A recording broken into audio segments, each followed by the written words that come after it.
কথা বোঝা যায় না, দেখতেছে না, কথা বোঝা যায় না, কি আওয়াজ আসে না, সকলে না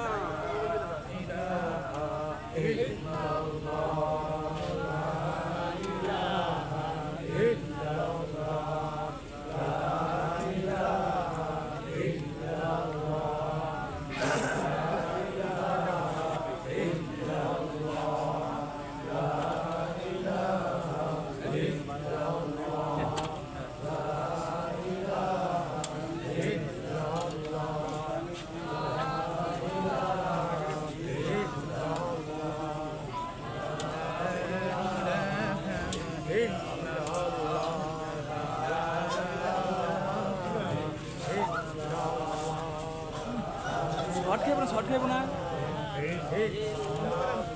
তো একটু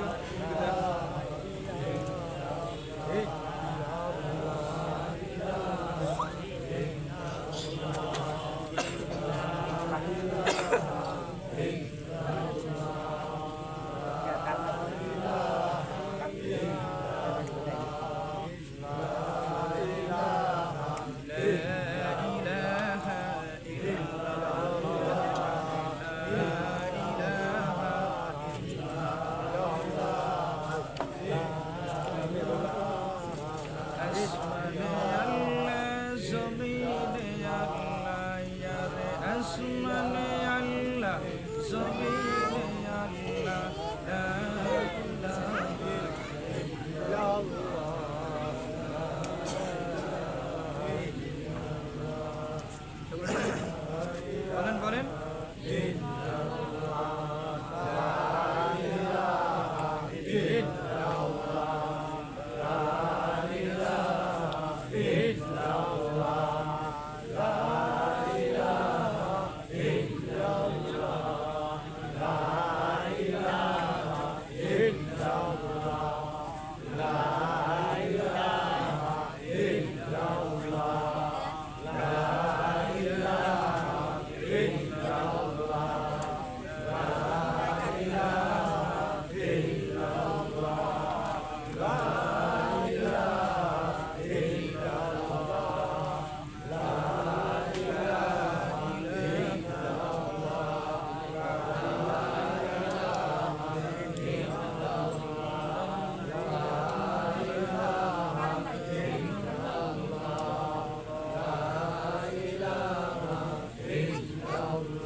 সাল্লাল্লাহু আলাইহি ওয়াসাল্লাম। আপনাদের অনেক কষ্ট দিলাম, তাই না? কথা বলেন না কেন? আপনারা হচ্ছে কথা শুনবেন, আমার সাথে কথা বলবেন, তাহলে কথা বলে মজা পাবো। ঠিক আছে? মাইকের সাউন্ড আরো একটু ক্লিয়ার করো, ইকোটা বাড়ায় দাও। হ্যাঁ,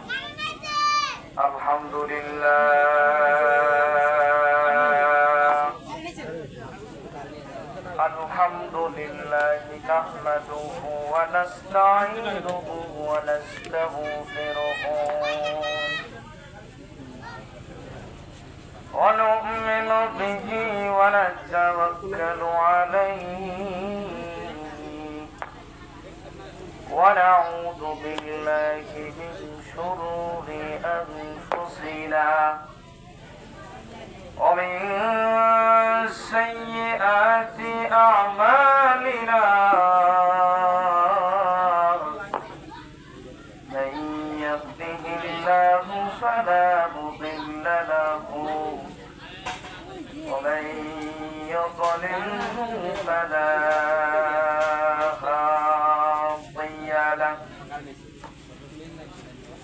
وأشهد أن لا إله إلا الله وحده لا شريك له وأشهد أن محمدا عبده ورسوله أرسله بالحق بشيرا ونصيرا وداعيا إلى الله بإذنه وسراجا وقمرا منيرا. أما بعد فأعوذ بالله من الشيطان الرجيم.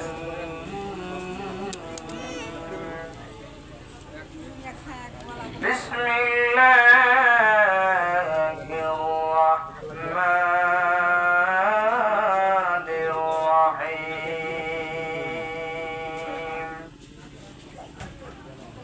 إنما المؤمنون الذين إذا ذكر الله وجلت قلوبهم وإذا تليت عليهم آياته زادتهم إيمانا وعلى ربهم يتوكلون.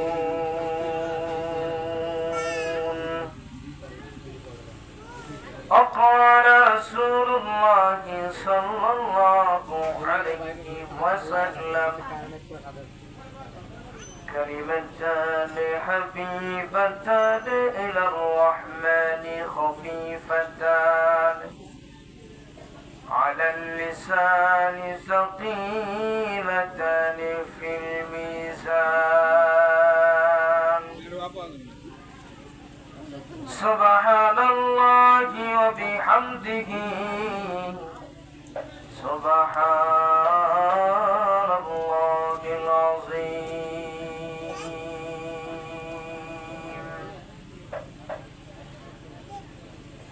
الحمد لمن قدر خيرا وخبلا.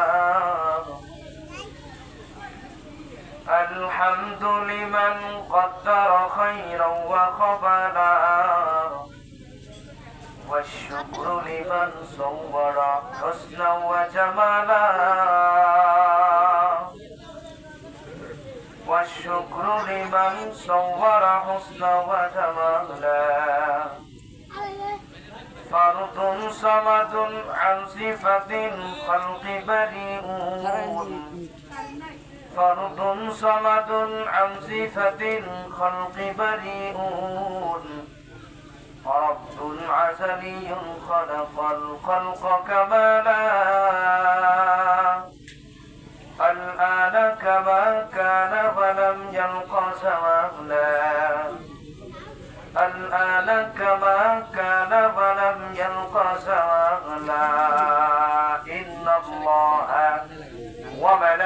وملائكته يصلون على النبي يا أيها الذين آمنوا صلوا عليه وسلموا تسليما اللهم صل على محمد وعلى آل محمد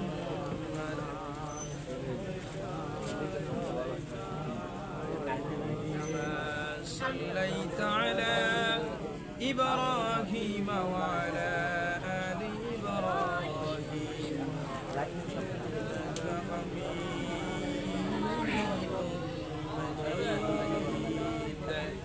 اللهم بارك على محمد اللهم بارك على محمد وعلى آل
আলহামদুলিল্লাহ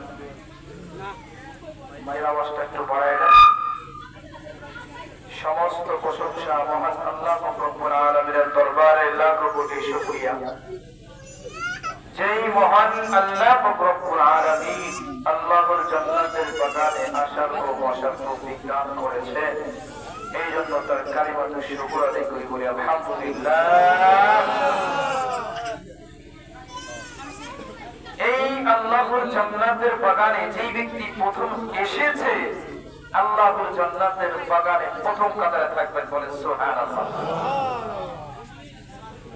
এই জান্নাতের বাগানে সবাই কিন্তু আগে আগে আসতে পারে না আমি যা বলবো আপনারা জবাব দেবেন ঠিক আছে যদি বক্তা কথা কয় সামনে যদি আপনারা কথা না বলেন তাহলে বলবো সে মাঠে বা বয়ান করতেছে নাকি কোনো গরু ছাগলের সামনে বয়ান করতেছে আপনারা কথা বলবেন বক্তা কথা বলে মজা পাবো কথা কম ঠিক কিনা আমার কথা কি কষ্ট হইলে আসলে মাইকে যদি সাউন্ড না হয় কথা যদি না বলা যায় তাহলে বক্তা ওয়াজ করে মজা পায় না কথা ঠিক কিনা তো আমি আপনাদের সামনে কোরআন থেকে কিছু আয়াত তেলাওয়াত করেছি আপনারা শুনছেন এই আল্লাহর জান্নাতের বাগানে সবাই কিন্তু আগে আগে আসতে পারে না যারা আসছে তারা জান্নাতের বাগানে প্রথম কাতারে থাকবে আমার পর্দার অন্তরে মা বোনা আমি আপনাদের সালাম জানাই আসসালামু আলাইকুম ওয়া রাহমাতুল্লাহ আপনারা এত কষ্ট করে মাহফিলে আসতে আরামের ঘুম হারাম করে অবশ্যই কিছু নেওয়ার জন্য আসতেন কি বলেন এখানে আসা মাত্র আমি কিছু আমল নিব যে আমলগুলো করলে আল্লাহ আমার জান্নাত দান করবেন হুজুর আছেন বাকিবিল্লাহ সাহেব দামাত বারাকাতুহু হুজুর অনেক মহব্বতের হুজুর হুজুর অনেক দামি দামি কথা বলবেন আপনারা শুনবেন আমি কি বলবো ছোট মানুষ ধরেন আমি অসুস্থ ঢাকা যাত্রা বাড়িতে আসা মাথা ব্যথা তো করতেই পারে কি বলে আমার কথা কি বুঝতে পারো এই আল্লাহর জান্নাতের বাগানে আপনারা যারা আসছেন তাদের ছোট ছোট গুনাহগুলো মাফ হয়ে গেছে, বলেন সুবহানাল্লাহ। যারা এই আল্লাহর জান্নাতের বাগানে আসছেন তাদের কি হয়েছে? ছোট ছোট গুনাহ মাফ হয়ে গেছে। আমার আল্লাহ বলেন, ইন্নামাল মুমিনুনা আল্লাযীনা ইযা যুকিরাল্লাহু, মুমিন তো তাদের অন্তর সমূহ কেঁপে ওঠে, আল্লাহকে স্মরণ করে। যারা মুমিন ঈমানদার তাদের সামনে যদি কোরআনের আয়াত সমূহ পাঠ করা হয় তাদের ঈমান বৃদ্ধি করে দেয়। আল্লাহু আকবার।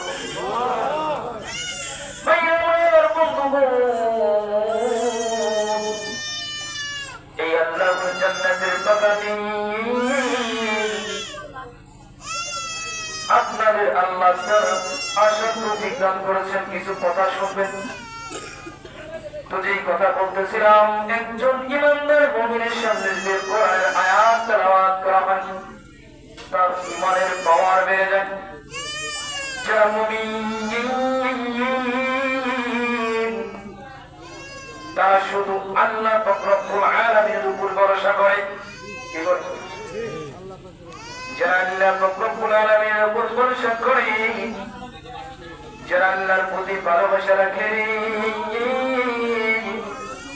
যারা আল্লাহর রাসূলকে মহব্বত করে ভালোবাসে, তারা দুনিয়ার মধ্যে শান্তি পায়, আখিরাতেও শান্তি পায়। কথা কোন ঠিক কিনা? কিন্তু আমার আল্লাহ বলেন, যদি কোন ব্যক্তি সূরা না পড়ে, কোরআন শরীফ পড়তে না পারে, 10টা সূরা তো পড়তে পারবো। আমরা নামাজ পড়ি শুধুমাত্র আল্লাহর জন্য, ইবাদত করা। কথা ঠিক আছে? আমার আল্লাহ আমাকে আপনাকে সৃষ্টি করেছে। আল্লাহ বলেন, ওয়া মা খালাকাতুল জিন্না ওয়াল ইনসা ইল্লা লিয়াবুদুন।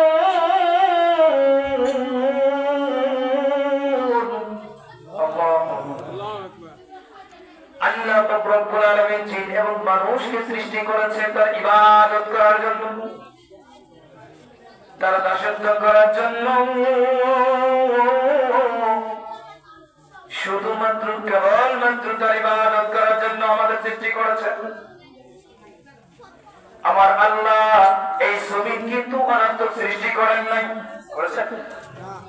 আয়াত দ্বারা আপনাদেরকে বুঝাইয়া দিই, وما خلقنا السماء والأرض وما بينهما باطلا। আসমান এবং জমিনের মধ্যে যা কিছু আমি সৃষ্টি করেছি, আমি কোনো কিছু অনর্থ সৃষ্টি করি নাই। আল্লাহু আকবার। আল্লাহ রব্বুল আলামিন আয়াতে বলেন, আফা হাসিবতুম আন্নামা খালাকনাকুম আবাসাও ওয়া আন্নাকুম ইলাইনা লা তুরজাউন। আল্লাহ রব্বুল আলামিন আমাদের উদ্দেশ্য করে বলেন, আফা হাসিবতুম আন্নামা খালাকনাকুম আবাসা। আল্লাহ বলেন, আমি তোমাদেরকে অনার্থক সৃষ্টি করে তোমরা কি ভেবেছো, কি ধারণা করেছো? আমি তোমাদেরকে অনার্থক সৃষ্টি করি নাই।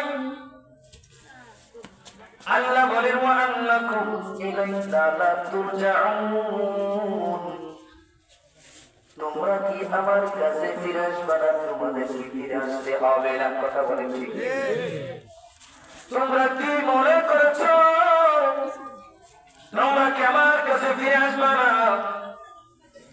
দুনিয়ার মধ্যে কি পাঠাইল, কেন সৃষ্টি করলো, কোন উদ্দেশ্যে পাঠাইল? যে আল্লাহ আমাকে আপনাকে সৃষ্টি করেছে, সেই আল্লাহর যদি না স্মরণ করি, আল্লাহ রাগান্বিত হয়ে যায়। কথা বলেন। আল্লাহ রব্বুল আলামিন বলেন, লাইন শাকারতুম লাযিদান্নাকুম ولئن كفرتم إن عذابي لشديد আল্লাহ রব্বুল আলামিন তারা বুঝাইয়া রাখ যদি কোনো ব্যক্তি আমার নিয়ামত পাইয়া যদি শুকর আদায় করি আমি আল্লাহ তার নিয়ামতের মধ্যে বৃদ্ধি করে দিই বলে আল্লাহু আকবার। আর যে ব্যক্তি আমার নিয়ামত পাইয়া শুকর আদায় করলো না আমি তার নিয়ামত দিয়েছি আমি আল্লাহ রাগান্বিত হয়ে সমস্ত নিয়ামত ছেড়ে নিয়ে যাই। ও আমার ছোট ভাইরা বৃদ্ধ বাবা জানে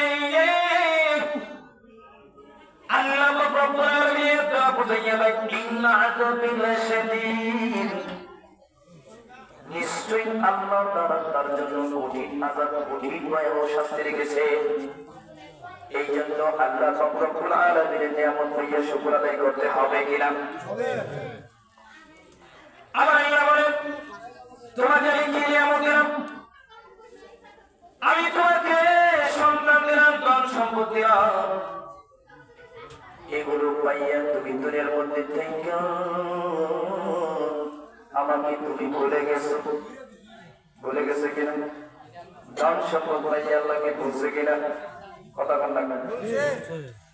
10 বছর আগে কিন্তু এই টাকার পেছনে মানুষ দৌড়ায় নাই, এখন সেই পরিমাণ টাকার পেছনে দৌড়ায়। যে ব্যক্তি টাকার পেছনে দৌড়ায় জিব্রাইল তার পেছনে দৌড়ায়। কথা কথা ঠিক ঠিক। দুনিয়ার কামাই করলেন আখিরাতের কামাই করলেন না, আপনাকে দুনিয়ার কামাই করতে হবে আখিরাতের কামাই করতে হবে। আল্লাহর জান্নাতে যেতে হলে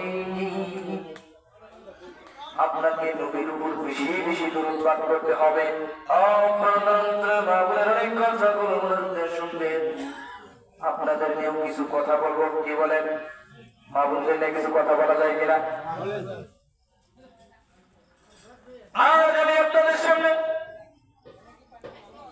একজন কোরআনের হাফেজ 9 জন মানুষকে বিনা হিসাবে জান্নাতে নিয়ে যায়, সে আলোচনা করবো, শুনবেন? বলবো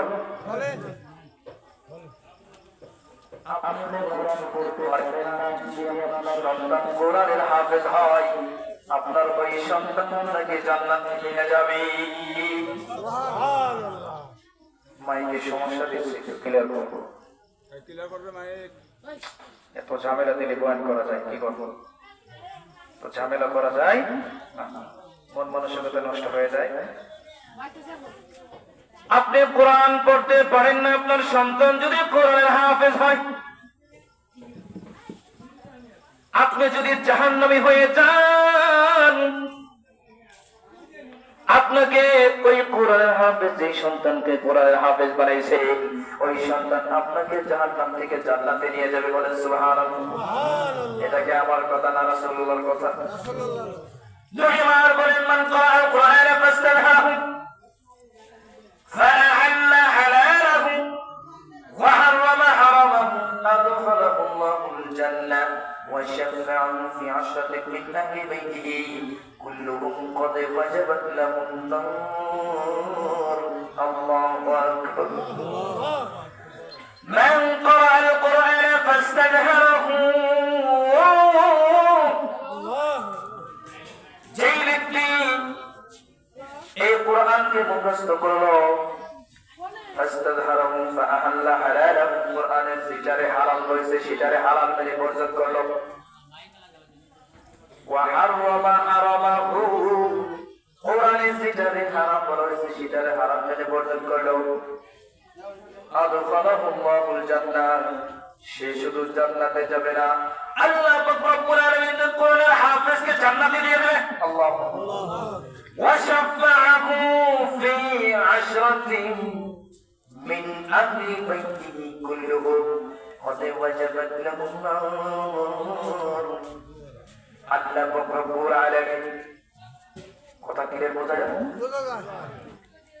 আল্লাহ পাক রব্বুল আলামিন এই কোরআনের হাফেজকে আল্লাহ তাআলা অনুমতি দিয়ে দেবেন, 10 জন মানুষকে জান্নাতে সুপারিশ করার জন্য অনুমতি দিয়ে দেবেন। মিন আহলি বাইতিহি, তার পরিবার পরিজন থেকে এমন 10 জনকে যাচাই বাছাই করে এই কোরআনের হাফেজ তার পরিবার থেকে পরিজন থেকে এমন 10 জনকে জান্নাতের জন্য সুপারিশ করবে। এদের জীবনে জান্নাতে যাবে না, চিরস্থায়ী সিল মারা হয়েছে, এরা কখনো জান্নাতে যাবে না। কিন্তু একজন কোরআনের হাফেজ আল্লাহর জান্নাতে ঢুকাইয়া নিয়ে যায়, বলে সুবহানাল্লাহ। যাচাই বাছাই করে একজন কোরআনের হাফেজ এমন 10 জন মানুষকে জান্নাতে নিয়ে যাবে। তাহলে সেই 10 জন মানুষকে বলবো নি, একজন কোরআনের হাফেজ কোরআনের মোতাবেক যদি জীবনযাপন করে, কোরআনে যেটারে হালাল বলেছে সেটারে হালাল বলে বর্জন করে, কোরআনে যেটারে হারাম বলা হয়েছে সেটারে হালাল বলে বর্জন করে। ও বন্ধুগণ, একটা কথাই বলতে চাই, একজন কোরআনের হাফেজ যদি তার কোরআনে পরিচালনা করতে পারে, আল্লাহর কোরআনের মোতাবেক যদি জীবন যাপন করতে পারে, আল্লাহ রব্বুল আলামিন তার কোরআনের হাফেজ বান্দাকে জান্নাতে ঢুকাইয়া দেবে। এই কোরআনের হাফেজ সামনের দিকে যাবে, কোথায় যাবে? পিছন দিকে ফেরেশতারা স্লোগান দিয়ে থাকবে, ও কোরআনের হাফেজ তুমি সামনে চলো। কোথায় চলো? কোরআনের হাফেজকে বলবে, ও কোরআনের হাফেজ তোমার কোন ভাই নেই, রাজপথ ছাই নেই, আমরা আছি তোমার সাথে। এই স্লোগান দিয়ে যখন কোরআনের হাফেজকে নিয়ে যাবে, কোরআনের হাফেজ আল্লাহর জান্নাতের দিকে যাবে। যাবে কিনা?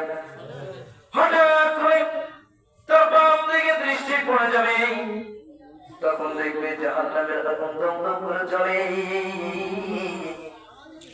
কোরআনের হাফেজ থমকে দাঁড়িয়ে যাবে, আল্লাহর জাহান্নাম থেকে থমকে দাঁড়িয়ে যাবে। ফেরেশতারা একটা বলে, কোরআনের হাফেজ তোমার কি হয়েছে, তুমি কেন দাঁড়াইছো? কয় আমার জান্নাতে যাওয়া সম্ভব না, আমি আর জান্নাতে যাব না। কোরআনের হাফেজ আল্লাহর জান্নাতের বাজারে যাবে না। ফেরেশতারা জিজ্ঞাসা করেন, কেন তুমি জান্নাতে যাইবা না, কি হয়েছে তোমার, বলো না আমাকে। কোরআনের হাফেজ যেই বাবা আমাকে সারা জীবন টাকা পয়সা অর্থ সম্পদ আমার পিছনে ব্যয় করেছে,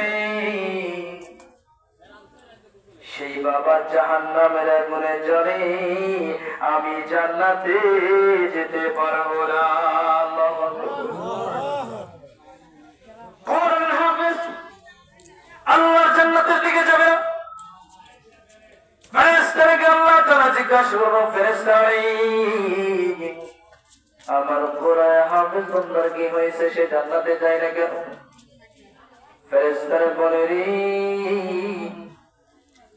কয় আপনার বান্দার বাবা নাকি জাহান্নামের আগুনে জ্বলে, সে জান্নাতে যাবে না। ফেরেশতাদেরকে ডাকতে বলে, আমার বান্দাকে বলে দাও সে যেন তার বাবাকে জাহান্নাম ছেড়ে তুলে জান্নাতে নিয়ে যায়। কোরআনের হাফেজ জাহান্নাম থেকে বাবাকে জান্নাতে নিয়ে যাবে। তারপর আমার ফেরেশতারা বলবেন, ও কোরআনের হাফেজ আমরা আছি তোমার সাথে, তোমার কোনো ভয় নাই, রাজপথ ছাড়ি নাই। এই স্লোগান দিয়ে আবার কোরআনের হাফেজকে সামনের দিকে নিয়ে যাবে। কোরআনের হাফেজ জাহান্নামের দিকে তাকাইয়া তাকাইয়া দেখেন, ফেরেশতারা ডাক দিয়ে বলে, কয় জান্নাতে যাওয়া সম্ভব না। কি হয়েছে? কয় যেই মা আমাকে 10 মাস 10 দিন গর্ভে ধারণ করেছে, যেই মা আমাকে ছোটবেলায় মহব্বত করেছে, বিছনায় পোশাক করেছি, নিজের ভালোবাসাটাকে বিসর্জন দিয়েছে, সেই মা জাহান্নামের আগুনে জ্বলে। ফেরেশতারা রে, আমি জান্নাতে যেতে পারবো না। একজন কোরআনের হাফেজ কত দাম, সন্তানকে যদি কোরআনের হাফেজ বানান, আপনার সন্তান 10 জন মানুষকে বিনা হিসাবে জান্নাতে নিয়ে যাবে। বলেন সুবহানাল্লাহ। কোরআনের হাফেজ, কোরআনের হাফেজ আল্লাহ জান্নাতের দিকে যাবে না, ফেরেশতাদেরকে আবার জিজ্ঞাসা করা হবে, ও ফেরেশতারা, আমার বান্দা কেন দাঁড়িয়েছে? কয় তার মা নাকি জাহান্নামের আগুনের ভিতরে চলে, তার মাকে না নিয়ে সে জান্নাতে যাবে না। আল্লাহর কাছে দাবি করেন, ফেরেশতারা বলো, ফেরেশতারা আমার কোরআনের হাফেজ বান্দাকে বলে দাও তার মাকে যেন জাহান্নাম থেকে জান্নাতে তুলে নেয়। আল্লাহু আকবার। ও বন্ধু, আপনিও ইচ্ছা করুন আপনার সন্তানকে কোরআনের হাফেজ বানান। আপনার কি ইচ্ছা হয় না আপনার সন্তান কোরআনের হাফেজ হোক? ইচ্ছা আসেনি? কার কার আছে? হাত তুলে তো দেখি। আল্লাহু আকবার, আল্লাহু আকবার। আল্লাহ তুমি সকলকেই কবুল করো, আমিন। আল্লাহ তাআলা এখানে যারা আছে তুমি তাদের সকল আশা পূরণ করে দাও, বলে আমিন। আপনারা ইচ্ছা করে আপনার সন্তানকে কোরআনের হাফেজ বানাবেন। আপনার সন্তানকে যদি কোরআনের হাফেজ বানান, দুনিয়াতেও শান্তি, আখিরাতেও শান্তি। দুনিয়াতেও শান্তি, আখিরাতেও শান্তি। এই কোরআনের হাফেজ তার মাটারে জাহান্নাম থেকে জান্নাতে নিয়ে যাবে। আল্লাহ থেকে বলবে, আমার কোরআনের হাফেজ বান্দাদের বলে দাও সে যেন তার মাকে জাহান্নাম থেকে জান্নাতে নিয়ে যায়। বলেন সুবহানাল্লাহ। বন্ধু, এই কোরআনের হাফেজ যখন তার মাটারে জাহান্নামে নিয়ে যাবে, তাহলে 8 জন 10 জন মানুষের সামনে কয়জন মানুষ জান্নাতে গেছে? 2 জন। এরপরে সিরিয়াল কার? দাদা দাদি। কার সিরিয়াল? দাদা দাদি। দেখেন, এমন 10 জনকে আল্লাহ তাআলা জান্নাতে দিয়ে দিবে যে জান্নাতে তাদের জন্য হারাম হয়ে গেছে। কি হয়ে গেছে? হারাম হয়ে গেছে। আল্লাহর কাছে দাবি করবে, ওগো আল্লাহ, আমার দাদা দাদি গোপনে আমাকে 500 টাকা দিয়েছিল, আমাকে মাদ্রাসে যাওয়ার সময় 500 টাকা গোপনে দিয়েছে, বাবাও জানে না, মাও জানে না। আর আমার ওই দাদা দাদিকে না নিয়ে জান্নাতে আমি যাব না। আল্লাহ কোরআনের হাফেজ এরকম ভাবে দাবি করবে। তারপরে কার সিরাত? নানা নানির সিরাত। আল্লাহ রব্বুল আলামিনের কাছে বলবে,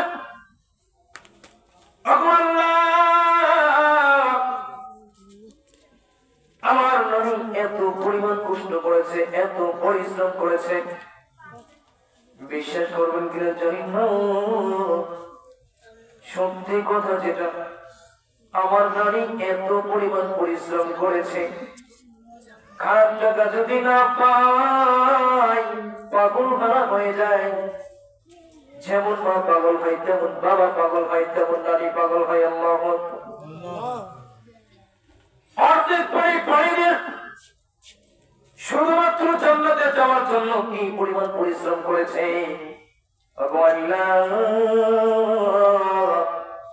তুমি আমার নানিকে সবসময় সুস্থ রেখো। আমার নানাকে সুস্থ দান করে সকলে বলে আমিন। যারা তো পরিশ্রম করেছে, এত কষ্ট করেছে শুধুমাত্র আল্লাহর জান্নাতে যাওয়ার জন্য, এই সমস্ত মানুষকে আল্লাহ তাআলা জান্নাতে দিয়ে যাবে।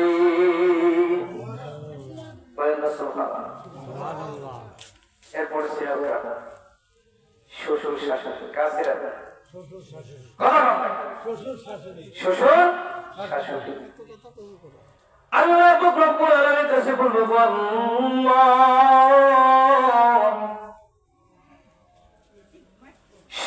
জান্নাতে যেতে চাই, শুধু মেয়ের জামার ছিলেন, কেউ ছিলেন,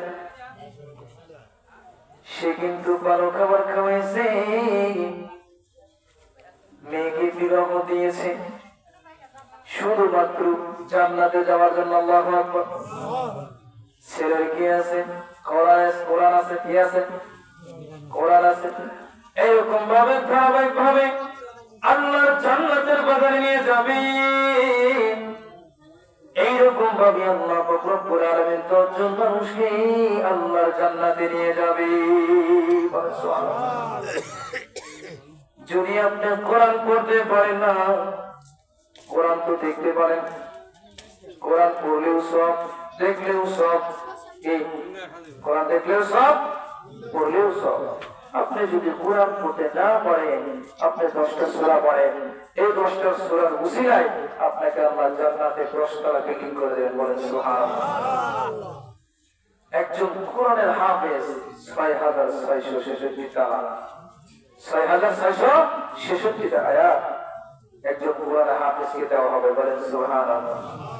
আর আপনি যদি 10টা সূরা জীবনের জিন্দেগি থেকে শুরু করে আপনি যদি আমল করেন, তাহলে আপনাকে আল্লাহ তাআলা 10 তলা বিল্ডিং এর জান্নাত দান করবেন। বলেন সুবহানাল্লাহ। আজ আমি আপনাদের সামনে আরেকটা হাদিস বলবো।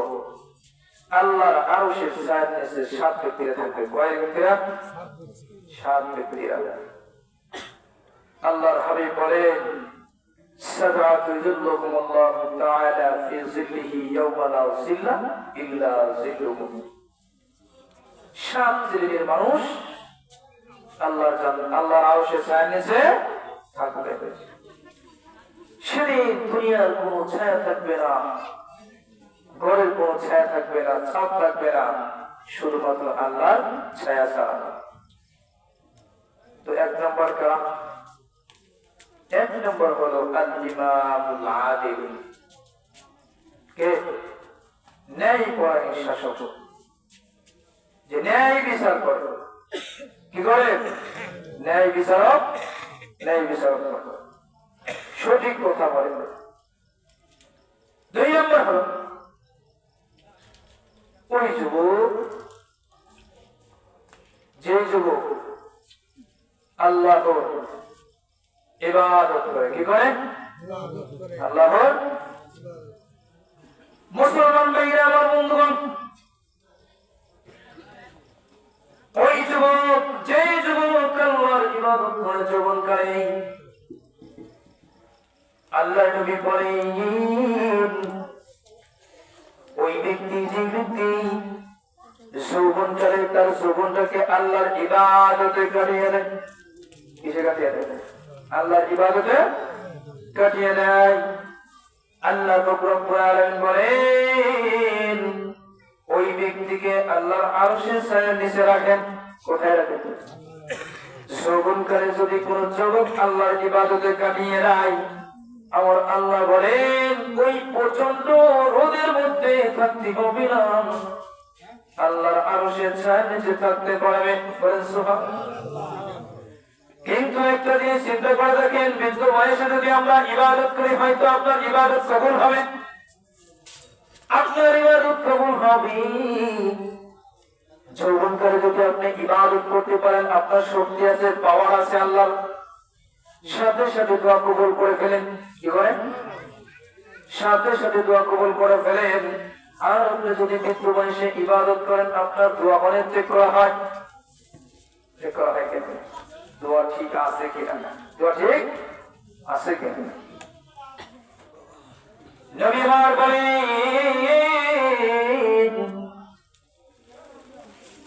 যে ওই যুবক, যে যুবক আল্লাহর ইবাদতে কাটিয়ে দেয়, আল্লাহর মহব্বত করে, আল্লাহর সাথে ভালোবাসে, আল্লাহর সাথে বন্ধুত্ব হয়ে যায়। বন্ধু,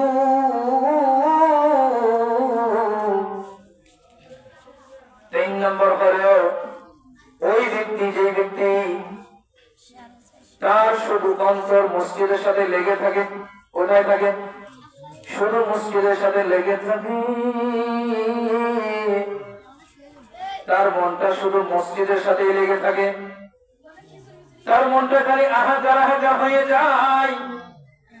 আমি সকালের নামাজ পড়েছি, আসরের নামাজ কখন আসবে, অপেক্ষা করে কখন আসরের নামাজ হবে, তার মনটা তোলপাড় শুরু হয়ে যায়, চালানো শুরু হয়ে যায়, তার মনটা ভালো হইয়া কখন আসরের নামাজ শুরু হবে।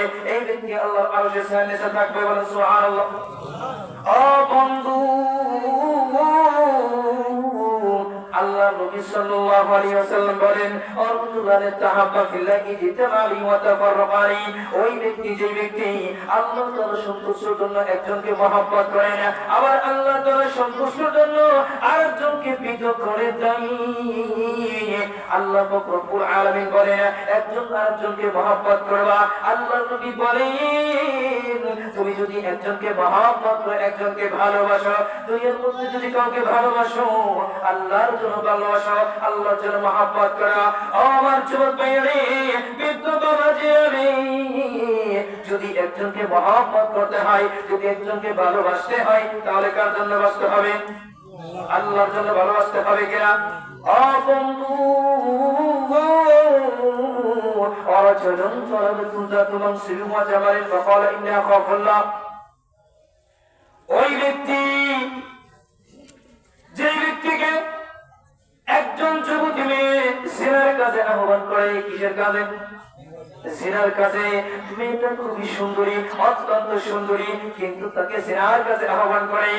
ওই ব্যক্তি যে ব্যক্তিকে একটা সম্ভ্রান্ত মেয়ে যদি জিনার কাজে আহ্বান করে, যদি ওই ব্যক্তি কয় আল্লাহকে বলতেছে বাবা ইন্নী আখাফুল্লাহ, আমি আল্লাহকে ভয় করি, আল্লাহু আকবার, যুবক কি কয়?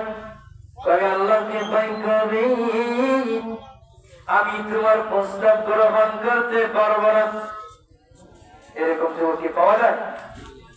পাওয়া যায়? একজন ইমানদার মুমিন এরকম যুবক পাওয়া খুবই কঠিন এই জামানায়, কথা বলেন ঠিক কিনা? এই আমার বন্ধুগণ, একজন মুমিনকে যখন একটা মেয়ে জিনার কাজে প্রস্তাব দেন, ওই মুমিন বান্দা বলি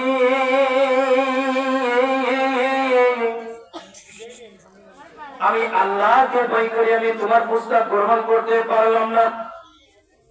ফাকালা ইন্নী আখাফুল্লাহ, আমি আল্লাহকে ভয় করি।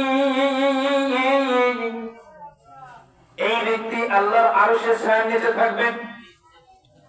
কয় নাম্বার গল্প? 5 নাম্বার। 6 নম্বর হলো রাজুলুন তাসাদ্দাকা বিসাদাকাতিন ফাখফাহা হাত্তা ইয়ালাম তুনফিকু মা ইয়ামিনুহু, অর্থাৎ যে ব্যক্তি গোপনে দান করে, কিসে দান করে? গোপনে দান করে, স্ত্রীও জানে না, সন্তানেরও জানে না, শুধুমাত্র কে জানে? আমার আল্লাহ জানেন।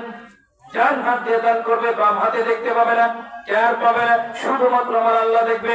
আমার স্ত্রীও দেখবে না, আমার সন্তানও দেখবে না, আমার বাবাও দেখবে না, শুধু কে দেখবে? আমার আল্লাহ। এই ব্যক্তিকে আল্লাহর আরশের ছায়ার নিচে রাখবেন। 7 নম্বর হলো রাজুলুন যাকারাল্লাহু খালিয়া ফাফাদাত আইনাহু, ওই ব্যক্তি যে ব্যক্তি নির্জনে একাকিত্বভাবে রোমের মধ্যে, জঙ্গলে, যেই কোনো জায়গায় আল্লাহর কথা স্মরণ করে কান্না করেছে, আল্লাহর কথা স্মরণ করে তার চোখ দিয়ে পানি পড়েছে, ওগো আল্লাহ আমি গুনাহ করেছি, আর গুনাহ করতে চাই না, আল্লাহর কাছে দোয়া করে আল্লাহ আমি এত পরিমাণ গুনাহ করেছি, এই কথা স্মরণ করে কান্না করতেছে।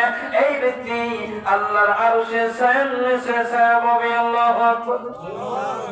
আল্লাহর আরশের ছায়া পাবে, কিন্তু নির্জনে একাকিত্বভাবে গোপনে।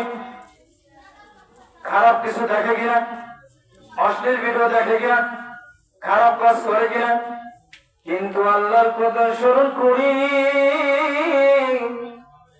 একবার ওকে কান্না করেছি, আল্লাহর কাছে বলছি গো আল্লাহ আমি গুনাহ করেছি, আর গুনাহ করতে চাই না, আপনার কাছে আমি দরখাস্ত দিলাম আর গুনাহ করব না। ও আমার যুবক ভাইয়ারি, বিদ্যমাজিরা গুনাহ করেছে, কিন্তু গুনাহের জন্য যে আল্লাহর কাছে অনুতপ্ত হতে হবে, আল্লাহর কাছে কি করে নাই? অনুতপ্ত হয় নাই। আল্লাহ পাক রব্বুল আলামিন গুনাহগার বান্দাকে এত পরিমাণ মহব্বত করে, এত ভালোবাসে। আল্লাহ বলেন ইন্নাল্লাহা ইউহিব্বুত তাওয়াবিন ওয়া ইউহিব্বুল মুতাতাহহিরিন। বলেন আল্লাহ। আল্লাহ পাক রব্বুল আলামিন বলেন নিশ্চয়ই যে ব্যক্তি তওবা করে আমার আল্লাহ ভালোবাসেন, অতএব আমাকে তওবা করতে হবে। আল্লাহর কাছে দরখাস্ত লিখতে হবে, আল্লাহ আর জীবনে গুনাহ করতাম না, গুনাহ করতে পাওয়ার বানিয়ে ফেলাইছি। ওগো আল্লাহ, তোমার কাছে আমি মাফ চাইতেছি, আল্লাহ মাফ করে দাও। ওগো আল্লাহ, জীবনে এত গুনাহ করেছি, এত পাপ করেছি, আল্লাহ বুঝিলে আমাকে মাফ করে দাও। আল্লাহ রব্বুল আলামিন তওবাকারী ব্যক্তিকে বন্ধু বানাইয়া দেন। আল্লাহ রব্বুল আলামিন যে ব্যক্তি তওবা করে আল্লাহ বলেন আমি তাকে বন্ধু বানিয়ে নিই, আল্লাহ তাকে কাছে বন্ধু বানিয়ে নেয়, আল্লাহ তাকে নিজের করে নেন। আল্লাহ বলেন বান্দারে তুই গুনাহ করছিস, এবার তওবা কর, আমার কাছে আয়। আমি তোকে এত মহব্বত করি, এত ভালোবাসি, আর গুনাহ করিস না। আল্লাহর কাছে দরখাস্ত করে, ও আল্লাহ গুনাহ করব না। আল্লাহ পাক রব্বুল আলামিন গুনাহগারীদেরকে মহব্বত করেন, ভালোবাসেন, আর গুনাহ করব না। গুনাহ করতে করতে নিজের কলমটাকে নষ্ট করে ফেলেছি। ওগো আল্লাহ, আল্লাহর কাছে যদি এই দোয়াটা করেন, আল্লাহ অবশ্যই দোয়া কবুল করবে। কথা বলেন ঠিক কিনা? আল্লাহ পাক রব্বুল আলামিন আমাকে আপনাকে সৃষ্টি করেছেন শুধুমাত্র কেবলমাত্র তার ইবাদত করার জন্য। আজ আমরা গুনাহ করি, আজকে মেয়ের পিছনে দৌড়ে। কথা বলেন ঠিক কিনা? গুনার কাজে চলে যাই। আমি বলতে চাই, আপনি যদি গুনাহ করতে চান, এমন জায়গায় গুনাহ করেন আমার আল্লাহ দেখেন না। এমন কোন জায়গা নাই যেই জায়গাতে আপনি গুনাহ করবেন আমার আল্লাহ দেখবে না। এই আল্লাহর ছবি এমন কোন জায়গা নাই আল্লাহ আমার দেখেন না। আপনি রুমের মধ্যে একা একা টিভি দেখতেছেন, ছবি দেখতেছেন, দুনিয়ার মানুষ যদি না দেখে, কে দেখেন বলেন না? আমার আল্লাহ দেখেন। আর গুনাহ করব না, এবার আল্লাহর কাছে তওবা করেন। নবী আমার হাদিসের মধ্যে বলেন عن أبي هريرة رضي الله تعالى قال رسول الله صلى الله عليه وسلم বলেন والله إني لأستغفر الله فإني أتوب إليه في اليوم أكثر من 70 مرة। হযরত আবু হুরায়রা রাদিয়াল্লাহু তাআলা আনহু বলেন আল্লাহর রাসূল সাল্লাল্লাহু আলাইহি ওয়াসাল্লাম দিনে 70 বার ইস্তিগফার করতেন এবং তওবা করতেন। তাহলে আমাদের কি পরিমাণ তওবা করা দরকার? আল্লাহ রাসূল হাদিসে বলেন ইয়া আইয়ুহান নাসু তুবু ইলাল্লাহ ওয়াস্তাগফিরুহু ফাইন্নী আতুবু ইলাইহি মিআতা মাররা। আল্লাহ রাসূল বলেন হে মানুষ, তোমরা আল্লাহর কাছে তওবা করো, আল্লাহর কাছে ক্ষমা চাও, আল্লাহ মাফ করে দিবেন। ও বন্ধু, কানা নবীজি নিজে দিনে 100 বার তওবা করতে ইস্তিগফার করতেন। আল্লাহ রাসূল যদি নিষ্পাপ হইয়া সে যদি দিনের মধ্যে 100 বার তওবা করে, তাহলে আমাদের কি পরিমাণ তওবা করা উচিত? আমাদেরকে তওবা করতে হবে। বেশি বেশি ইস্তিগফার করতে হবে, কথা কোন ঠিক কিনা? নবী যদি 100 বার তওবা করে, আমাদেরকে দিনে 200 বার তওবা করতে হবে। কি বলেন? ইস্তিগফার পড়তে কি টাকা লাগবে, পয়সা লাগবে? কোনো মাথা বোঝাই নিতে হবে? খালি তো জবান দিয়ে বলবেন আস্তাগফিরুল্লাহ, বলেন আস্তাগফিরুল্লাহ রাব্বি মিন কুল্লি যামবিন ওয়া আতুবু ইলাইহি লা হাওলা ওয়ালা কুওয়াতা ইল্লা বিল্লাহিল আলিয়্যিল আযীম। ও মুসলমান ভাইরা, আমার বন্ধুগণ, যদি কোন ব্যক্তি একবার ইস্তিগফার পড়ে, আমার আল্লাহর সমস্ত গুনাহ খাতাগুলো মাফ করে দেন। বলেন সুবহানাল্লাহ। এই ইস্তিগফারের সমস্যার সমাধান আল্লাহ বলেন ইস্তাগফিরু রাব্বাকুম, এ বান্দা তুমি তওবা করো, আমি আল্লাহ মাফ করে দেব। ইরসিলিস সামা আলাইকুম মিদরারা, ও বান্দা তোমার বৃষ্টির প্রয়োজন, তুমি বৃষ্টির প্রয়োজন, আল্লাহ তোমাকে বৃষ্টি দিয়ে দেবে।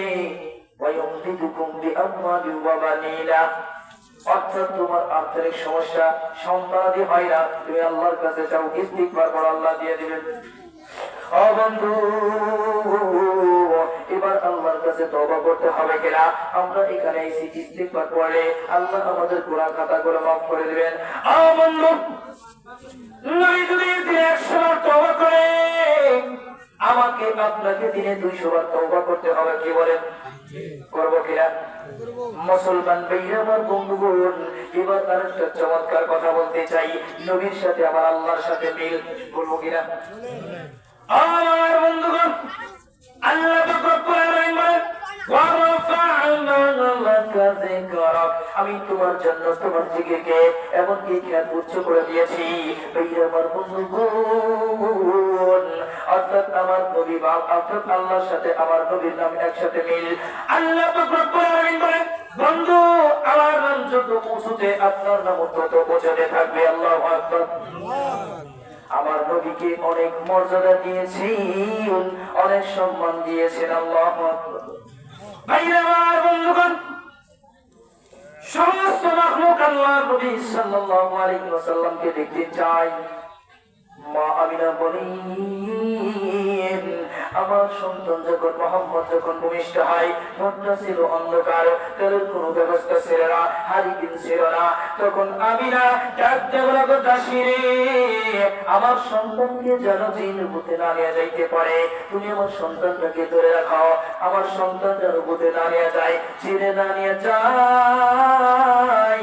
তখন জিবরাইল আমিন ডাক দিয়ে বলে, ওগো আমিনা, তোমার সন্তানকে চিনে নেবে না, তোমার সন্তানকে কেউ নিতে পারবে না। জিবরাইল আমিন ডাক দিয়ে বলে, ওগো আমিনা, তুমি আমার পাখার মধ্যে উঠো, সমস্ত মাখলুক তোমার সন্তানকে এক নজর দেখতে চায়। আল্লাহু আকবার। সমস্ত মাখলুক আমার নবীকে দেখতে চায়। যেই নবীকে সৃষ্টি না করলে যেই পৃথিবী সৃষ্টি হতো না। কি বলেন? কোন কায়নাত সৃষ্টি হতো না, আসমান জমিন সৃষ্টি হতো না। যে আল্লাহ আসমান বানাইছে, যে আল্লাহ জমিন বানাইছে, সেই আল্লাহ পাক রব্বুল আলামিন যেই নবীকে বানাইছে, যেই নবীকে মহব্বত করতে হবে, যেই নবীকে ভালোবাসতে হবে, সেই নবীর উপর দরুদ পড়তে হবে কিনা? কি বলেন? একবার যদি নবীর উপর দরুদ পড়তে পারে, আল্লাহ 10 বার রহমত নাযিল করবেন। কয়বার? 10 বার রহমত নাযিল করবেন। আমার নবী যখন জন্মগ্রহণ করেন, জন্মগ্রহণ করার পর তখন জিবরাইল আমিন সমস্ত মাখলুককে দেখাইলেন। দেখানোর পর নবীজি যখন সিদরাতুল মুনতাহা পড়ে গেছে, স্বর্ণের পাখি দেখতে পেলেন। কিসের পাখি? স্বর্ণের পাখি। আল্লাহ নবী সাল্লাল্লাহু আলাইহি ওয়াসাল্লাম আল্লাহর সকল সৃষ্টি দেখতে চাইছেন। নবী আমার সিদরাতুল মুনতাহা পাড়ি দিচ্ছেন, হঠাৎ করে তার দৃষ্টি পড়ল বড়ই গাছে স্বর্ণের পাখি দেখা যাচ্ছে। কিসের পাখি? স্বর্ণের পাখি দেখা যাচ্ছে। স্বর্ণের পাখি গুলো দেখে জিবরাইল আমিনকে জিজ্ঞাসা করে, জিবরাইল, এই বড়ই গাছের মধ্যে অসংখ্য অগণিত পাখিগুলো উপর দিকে, পাগুলো উপর দিকে দিয়ে, মাথাগুলো নিচ দিকে দিয়ে কেন চলে আসে? জিবরাইল উত্তর দেয় আল্লাহর নবী কয় আল্লাহ পাক রব্বুল আলামিন হাজার হাজার বছর আগে ঘোষণা করেছেন এই পথ দিয়ে একদিন সিদরাতুল মুনতাহি পাড়ি দিলে আমার নবী পাড়ি দিলে। এই ঘোষণা শোনার পর ফেরেশতারা বলেন ওগো আল্লাহ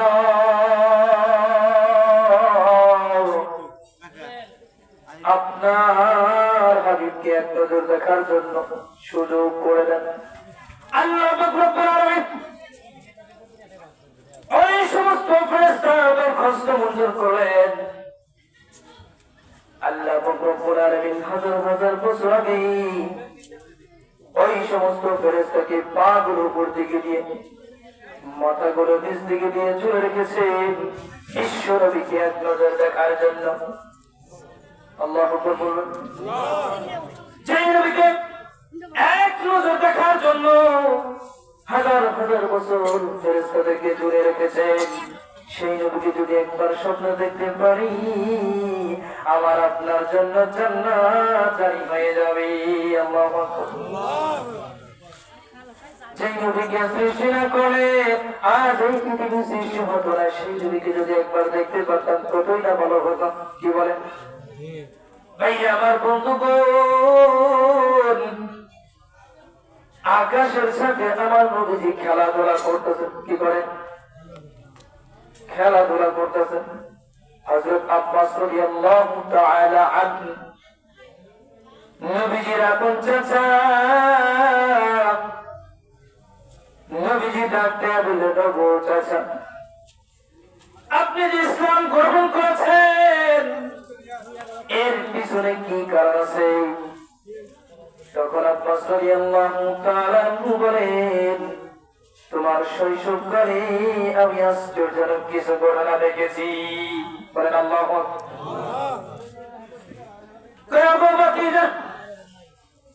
তুমি যখন ঝুলার মধ্যে যখন শুয়ে থাকতা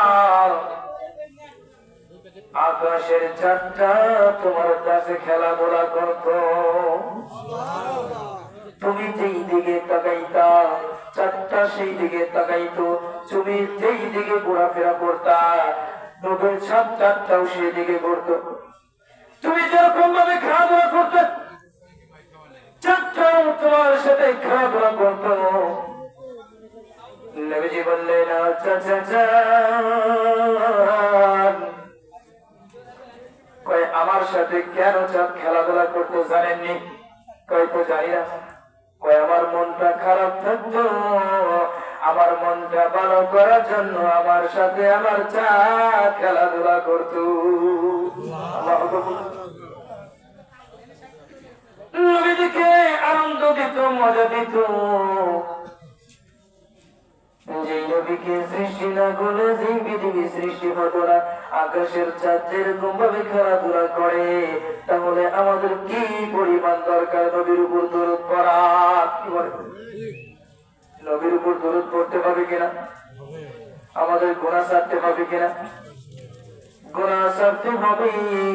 গুনাহ ছাড়লে পরে আমাদের কলবটাকে পরিষ্কার করতে হবে। কলব পরিষ্কার থাকলে, মন পরিষ্কার থাকলে তাহলে কাজ কইরা মজা, আল্লাহকে ইবাদত কইরা মজা। আল্লাহর নবী কয় যেই ব্যক্তি গুনাহ থেকে হেফাজত থাকে আল্লাহ পাক রব্বুল আলামিন তাকে খুশি হইয়া জান্নাতে দিয়ে দেয়। এই জীবনে না করিলাম বন্দেগী, বলেন না এই জীবনে না করিলাম বন্দেগী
আগুন সহ্য করতে পারবো না। ওগো আল্লাহ, তুমি আমাদের সকলকে মাফ করে দাও। আর রব্বুল আলামিন, তুমি জান্নাতের বাগানটাকে জান্নাতের বিছানা করিয়া দাও। আর রব্বুল আলামিন, এখানে যারা ওয়াজ শুনতে চান পর্দার অন্তরে মা বোনেরা, আপনাদের উদ্দেশ্যে একটু কথা বলতে চাই। আপনারা স্বামীর খেদমত করবেন, স্বামীর সাথে মহব্বত করবেন, স্বামীকে ভালোবাসবেন। কি বলেন? অনেক মা বোনেরা আছে স্বামীর সাথে বেয়াদবি করে। কি করে? এখন কইব হুজুর এখন কি কয়? এখন কি কয়? হুজুর বেয়াদবির কথা বললে এখন তো ভালো ওয়াজ করছে, এখন কি ওয়াজ করে? স্বামীর সাথে বেয়াদবি করে। ও মা বোনেরা, নবী আমার বলেন, মা ইন্নাহু জান্নাতুকা ওয়া নারুকা। ও পর্দার অন্তরে মা বোনেরা, নবী আমার বলেন, ফাইন্নাহু জান্নাতুকা ওয়া নারুকা। তোমার স্বামী তোমার জান্নাত। যদি তুমি স্বামী আনুগত্য করতে পারো তাহলে তোমার জন্য জান্নাতে যাওয়ার কারণ হবে। আল্লাহ আমার পরন্তর মা বুনারি, আর যদি স্বামীর আনুগত্য না করো তোমার জন্য জাহান্নামে যাবার কারণ হবে। কি বলে? স্বামীর আনুগত্য করতে হবে কিনা? স্বামীর পায়ের নিচে স্ত্রী জান্নাত। স্বামীকে মহব্বত করতে হবে, স্বামীকে ভালোবাসতে হবে। শুধু স্ত্রী মহব্বত করবে, স্বামীর ভালোবাসতে হবে কিনা? ভালোবাসতে হবে। মহিলাদেরকে মহব্বত করতে হবে, নরম ভাষায় কথা বলতে হবে। রান্না যদি খাবার হয় রাগের সাথে বলতে হবে, দেখি তুই কি রান্না করছিস, তোর রান্না খাবো না, কয় কিনা? রাগের সাথে কয় কিনা?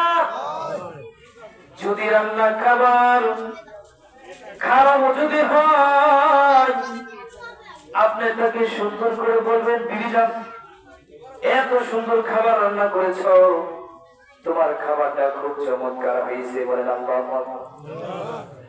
যদি স্ত্রী প্রশংসা করে এখন আপনাকে সুন্দর করে খাবার খাওয়াইছে, রাত্রে বেলা আর একটু ভালো করে রান্না করবো, কি বলেন? আপনি যদি বলেন খাবারটা চমৎকার হয়েছে, স্ত্রীদের সকালে যে রান্না করছে দুপুরে আর একটু ভালো রাখার জন্য চেষ্টা করবে কিনা? স্ত্রীর সাথে মহব্বত করতে, স্ত্রীকে ভালোবাসতে হবে। স্ত্রীর সাথে হাসি খুশি যদি এক ঘন্টা কথা বলতে পারেন একটা হজের সওয়াব পাওয়া যায়। স্ত্রীকে নরম ভাষায় কোমল ভাষায় ভালোবাসতে হবে, মহব্বতের সাথে ভালোবাসতে হবে। যদি একটা কাজ ভুল করে সুন্দর করে বুঝাইয়া দিতে হবে, এই কাজটা করো না, এই কাজটা এইভাবে করলে ভালো হয়। কি বলেন? বুঝবেন কিনা? মেয়ে মানুষ আল্লাহ নরম করে বানাইছে, সেই বলে বলবেন সেই বলে বুঝবে। কি বলেন? আমার পর্যন্ত না বলে স্বামীর সাথে ভালো মহব্বত করতে হবে, স্বামীর সাথে বেয়াদবি করা যাবে না। যদি স্বামীর সাথে খারাপ আচরণ করেন, তুই করে সম্বোধন করেন, স্বামীর গায়ে অনেক মহিলা আছে হাত তুলে, কথা কোন ঠিক কিনা? আর যে মহিলা স্বামীর গায়ে হাত তুলে সেই মহিলা তো বেয়াদব। কি বলে? নবী আমার বলেছেন, স্বামী স্ত্রীর মধ্যে এমন একটা মহব্বত, যদি আমি কাউকে বলতাম চিন্তা করার জন্য, তাহলে আমি স্ত্রীকে বলতাম স্বামীর পায়ের নিচে চিন্তা করো, কথা কোন ঠিক কিনা? কারণ স্বামী স্ত্রীর মধ্যে আল্লাহ তাআলা অনেক কিছু রেখেছেন, অনেক মহব্বত রেখেছেন। আল্লাহ বলেন, ওয়া খালাকুনাকুম আজওয়াজা।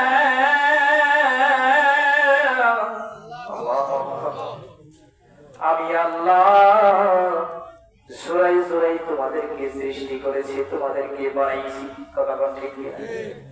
অতএব আমাদেরকে স্ত্রীর প্রতি মহব্বত রাখতে হবে, ভালোবাসা রাখতে হবে। আমার যুবক ভাইরা, যদি জীবনে কাউকে মহব্বত করে, কাউকে ভালোবাসো, আল্লাহর কাছে দোয়া করো,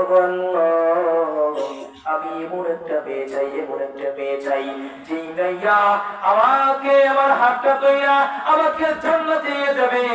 আল্লাহর কাছে তাওয়াজ্জুদ নামাজ পড়ে দোয়া করে, আল্লাহ কবুল করবে কিনা? কবুল করবে কিনা কি বলেন? আল্লাহর কাছে দোয়া করলে কবুল করবে না? আল্লাহ রব্বুল আলামিনের কাছে দোয়া করো, যদি কোনো মেয়েকে তোমার ভালো লাগে, মহব্বত লাগে, তুমি তাকে সুন্দর করে আল্লাহর কাছে বলবো, আল্লাহ আমি এই মেয়েটাকে মহব্বত করি, এই মেয়েটাকে ভালোবাসি, আল্লাহ তুমি দুনিয়ার মধ্যে জীবন সঙ্গী বানাইয়া দাও। আল্লাহর কাছে যদি তুমি দোয়া করো, আল্লাহ অবশ্যই দোয়া কবুল করবে। এমন একটা মেয়ে চাই যেই মেয়েটা আমাকে হাতটা ধরে জান্নাতের বাগানে নিয়ে যাবে। স্ত্রীর ইচ্ছা, ওই মেয়েটার ইচ্ছা যে আমার স্বামী এমন হতে হবে যেই স্বামী আমাকে আমার হাতটা ধইরা আল্লাহর জান্নাতে নিয়ে যাবে। কথা বলতে ঠিক না? এমন একজন স্ত্রীকে পেতে হবে, এমন একজন আল্লাহর কাছে বলতে হবে, আল্লাহ তুমি আমাকে একজন নেককার বিবি দাও, যে দুনিয়ার মধ্যে আমাকে চাবি, আখিরাতেও চাবে। কি বলে? আল্লাহর কাছে দোয়া করলে আল্লাহ অবশ্যই দোয়া কবুল করবে। গুনাহ থেকে বাঁচতে হলে আমাদেরকে এক নাম্বার সবক হলো ইস্তিগফার করতে হবে। কি করতে হবে? ইস্তিগফার করতে হবে। ইস্তিগফার করলে আমাদের গুনাহ মাফ হয়ে যাবে। তো আমি যেই কথা বলতেছিলাম, স্বামী স্ত্রীর মধ্যে মহব্বত হলে এমন একটা মহব্বত, মধুর সম্পর্ক। কিসের সম্পর্ক? মধুর সম্পর্ক। আমার কথা কি বুঝতেছেন? স্বামী স্ত্রীর মধ্যে এমন একটা মহব্বত থাকতে হবে, গভীর সম্পর্ক থাকতে হবে। আপনি নামাজ পড়ার জন্য আগে আগে উঠছেন, কি করছেন? আযান দিয়েছে, স্ত্রী ঘুমাইতেছে, স্ত্রীকে বলতে হবে নামাজের সময় হয়েছে, নামাজ পড়ে নাও। প্রথম দিন আপনি ডাক দিলেন, দ্বিতীয় দিন যদি স্ত্রী আগে ওঠে আপনাকে আবার ডাক দেবে পরের দিন।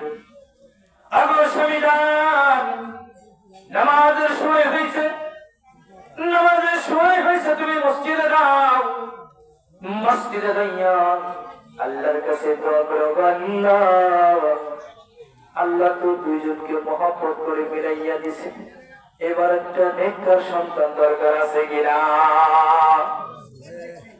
আপনি যদি দুনিয়ার মধ্যে যদি কোন নেককার সন্তান রেখে যান, আর ওই সন্তান যদি আপনার জন্য দোয়া করে, দুইটা হাত তুলে যদি দোয়া করে, রব্বির হামহুমা, বলেন রব্বির হামহুমা কামা রব্বায়ানি সগীরা। সন্তান যদি বাবার জন্য দোয়া করে, আল্লাহর আরশের 7টা পর্দা থাকে, এই 7টা পর্দা আলাদা হইয়া আল্লাহর আরশে দোয়া পৌঁছে যায়। একটা কথাই বলতে চাই, মা বাবার জন্য দোয়া করতে হবে, মা বাবাকে মহব্বত করতে হবে, মা বাবাকে ভালোবাসতে হবে। আল্লাহর নবী বলেন, আল জান্নাতু তাহতা কুদামিল উম্মাহাতি, মায়ের পায়ের নিচে সন্তানের জান্নাত। এই মাকে মহব্বত করতে হবে। আপনি যতই পড়াশোনা করেন না কেন, যত বড় আলেম হন না কেন, যত বড় হক্কানি বুজুর্গ হন না কেন, যদি মায়ের দোয়া না থাকে তোমার এই বুজুর্গ করে আল্লাহর দরবারে কবুল হবে না। কি বলে? আপনি যদি এত বুজুর্গ দেখান, আপনি সুন্দর করে বিল্ডিং এ খাইতেছেন, আর আপনার মা ঘরের মধ্যে বসে বসে পান্তা ভাত খায়, আল্লাহর দরবারে তোমার দোয়া কবুল হবে না। মায়ের মতো, মায়ের মতো আর তো কেহ নাই রে নাই, মায়ের মতো আর তো কেহ নাই রে নাই, মায়ের মতো আর তো কেহ নাই রে নাই। 10 মাস 10 দিন, 10 মাস 10 দিন গর্ভে ধারণ করেছে, সেবাকে কেমনে কষ্ট দিরে দি, ও যুবক বাইরে কেমনে মারে কষ্ট দি। কতক্ষণ ঠিক কিনা? আমার যুবক করেছ সুন্দর রমণী বউ পাইয়া তুমি তোমার মাকে ভুলে যাও, এমন আছে কিনা? স্ত্রী এমন সুন্দর, এমন সুন্দর, এমন সুন্দর যা বলার বাইরে। স্ত্রী কই তোমার মাঝে বড় হয়ে গেছে, তোমার এই মাকে নিয়ে আমি খাইতে পারবো না, তাড়াতাড়ি তোমার মাকে বৃদ্ধাশ্রমে রেখে আসো। কি কয়? বৃদ্ধাশ্রমে রেখে আসো। আমি মনে করি ওই সন্তান যদি তার মাকে ঘর থেকে বের করে দেয়, আমি মনে করি ওই সন্তান মাকে বের করে দেয়, জান্নাতকে বের করে দিয়েছে। কথা বলেন ঠিক কিনা? আর যে সন্তান মাকে ঘর থেকে বের করে দেওয়া মানে জান্নাতকে বের করে দেওয়া, এই সন্তান কখনো জান্নাতের জ্ঞান পাবে না। তুমি মাকে বের করে দিয়েছো মানে জান্নাতকে বের করে দিয়েছো। আল্লাহর নবী হাদিসের মধ্যে বলেন, ফালজামহা ফাইনাল জান্নাতা ইনদা রাজুলাইহা, অর্থাৎ মায়ের সাথে থাকা মানে জান্নাতে থাকা। বলেন না সুবহানাল্লাহ। একবার যদি মায়ের মুখ দেখতে পারে কোন সন্তান, আল্লাহ রব্বুল আলামিন বলেন একটা উমরা হজের সওয়াব দেয়। সুবহানাল্লাহ। মায়ের মুখ দেখলে কি হয়? সওয়াব দান করে। আপনাদেরকে একটা ঘটনা শোনাইতে চাই, শুনবেন নি? বলেন। 2026 সাল, কত সাল? 2026 সাল। এই বাস্তব ঘটনা ঢাকার মধ্যে হয়েছে। ঢাকা যাত্রাবাড়ি আমি আছি। কোথায় আছে? ঢাকা যাত্রাবাড়ি আমি আছি। এক সন্তান, মুসলমান ভাই আমার বন্ধুগণ, কথাগুলো মনোযোগ দিয়ে শুনবেন। এক যুবক ভাই নতুন বিবাহ করেছে, মাত্র 6 মাস হয়েছে। মেয়েটা এত সুন্দর, এই সুন্দরী রমণী বৃদ্ধ মাকে দেখেছে, বলে তোমার মায়ের সাথে আমি খাবো না, যদি তোমার মা যদি আমার সাথে থাকে তাহলে আমি থাকবো না, বাবার বাড়ি চলে যাব। মেয়েটা বাবার বাড়ি চলে গিয়েছে। মেয়েটা বাবার বাড়ি চলে যাওয়ার পর আমাকে ডিভোর্স দাও। সন্তান বলে আমি তোমাকে ডিভোর্স দিতে পারি, কিন্তু আমার মাকে তাড়াইয়া দিতে পারি না। বলে আল্লাহু আকবার। এই সন্তান নতুন চাকরি নিয়েছে, চাকরি চলে গিয়েছে, মায়ের কত পাগল নেই। এই সন্তান মাকে ছাড়তে পারে, চাকরিটাও চলে গিয়েছে, স্ত্রীও চলে গিয়েছে। আমি যদি আমার জান্নাত বের করে দিই, জীবনে কোনোদিন আমি শান্তি পাবো না। এই নতুন স্ত্রী চলে গিয়েছে, নতুন চাকরিটা চলে গিয়েছে। আমার আল্লাহ খুশি হইয়া তাকে শব্দের মাধ্যমে বুঝাইয়া দিছে, ও যুবক তুমি চিন্তা করিও না, তুমি নিরাশ হইও না, আমি আল্লাহ তোমার সাথে আছি। আল্লাহ বলেন লা তাকনাতু মির রাহমাতিল্লাহ। ওগো আল্লাহ এই বান্দাকে বলতেছে তুমি নিরাশ হইও না, রহমত থেকে নিরাশ হইও না, আমি আল্লাহ তোমার সাথে আছি। আল্লাহু আকবার। মাকে দেখতে বলে গো মা, আমি যতদিন বেঁচে আছি আমি তোমাকে ছাড়তে পারবো না। স্ত্রী ছাড়তে পারি, সন্তানাদি ছাড়তে পারি, শ্বশুর শাশুড়ি ছাড়তে পারি, সব কিছু ছাড়তে পারি, কিন্তু আমার জান্নাতকে ছাড়তে পারবো না। মা তো মাই হয়, কি বলে? এই বাস্তব ঘটনা যখন দেখার পর আল্লাহর কাছে 2 হাত তুলে দোয়া করে, ওগো আল্লাহ তুমি আমাকে একটা চাকরির ব্যবস্থা করে দাও। আল্লাহর কাছে যখন দোয়া করে, আমি মাদ্রাসায় পড়ি নাই, আমি কিছুই জানি না, আল্লাহ গো আমার দোয়া থেকে তুমি কবুল করে নাও। আমি আমার মায়ের সেবা করতে চাই, যতদিন আমার মা আছে বিবাহ করতে চাই না, আমার মা বাবার খেদমত করতে চাই। বাবাও চলে গিয়েছে, অন্ধকার কবরে চলে গিয়েছে, আমার বাবাটাকে যেন তুমি জান্নাতে দিয়ে দাও, আমি যেন জান্নাতের খবর পাই। আল্লাহু আকবার। সন্তান আল্লাহর কাছে দোয়া করে, ওগো আল্লাহ 6 বছর থাকা অবস্থায় বাবা দুনিয়া ছেড়ে চলে গেছে, ওই অন্ধকার কবরে চলে গিয়েছে। এখানে যদি লাইট অফ করা হয় অন্ধকার হবে কিনা? অন্ধকার কবরে আল্লাহ তুমি ছাড়া কেউ বন্ধ হতে পারে না। আমার সাথে আমার সন্তান যাবে না, আমার সাথে আমার স্ত্রী যাবে না, আমার সাথে আমার বাবা যাবে না, আমার সাথে আমার ধন সম্পদ যাবে না রে আল্লাহ। হে রব্বুল আলামিন, আমার বাবাকে তুমি জান্নাতের টুকরা বানাইয়া দাও। হে রব্বুল আলামিন, আমি আমার মাকে নিয়ে থাকবো, আমি আর বিবাহ করতে চাই না। এমন মেয়ে আছে কিনা? শাশুড়ির খেদমত করতে হবে, শাশুড়িকে মনে করতে হবে পরের মেয়ে আইসে হয়েছে তাকে চাকর বাবা যাবে না। কি বলেন? পরের মেয়েকেও আপনাকে মহব্বত করতে হবে, আপনার মেয়ে তো পরের ঘরে যাবে। শাশুড়ি হবে বান্ধবীর মতো। কিসের মতো? বান্ধবীর মতো হতে হবে। আমি আমার মাকে বলছি, ওগো মা, তুমি এত কষ্ট করেছো, বাবা এত পরিমাণ কষ্ট করেছে রে আল্লাহ। আল্লাহর কাছে দোয়া করে, আল্লাহ গো, আমি আমার দুনিয়ার কামাই চাই না, আমি জান্নাতের কামাই চাই। বাবা এমন দিন আছে সকালে খাইলা না খাইয়া পাগল হারা হয়ে চলে যায়। আমার বাবার নাম যদি বলি আপনারা সবাই চিনবেন। এই হালিম কাকা আমাকে দাওয়াত দিয়েছি, লোকটাকে তুমি সুস্থতা দান করবে। সকলে বলে হালিম কাকা বলে, বাতিজা তুমি চিন্তা করো না, নতুন বাবুটি আমাকে দাওয়াত দিয়েছে, 20 মিনিট বয়ান করেছি। 20 মিনিট বয়ানে আমার কাকার মনটা খারাপ হয়ে গেছে, স্টেজে যায় নাই। এত পরিমাণ মহব্বত করে একজন কোরআনের হাফেজকে মহব্বত করে। দুনিয়ার মধ্যে যদি আপনি একজন কোরআনের হাফেজ, একজন মাওলানাকে যদি মহব্বত করে, হাসরের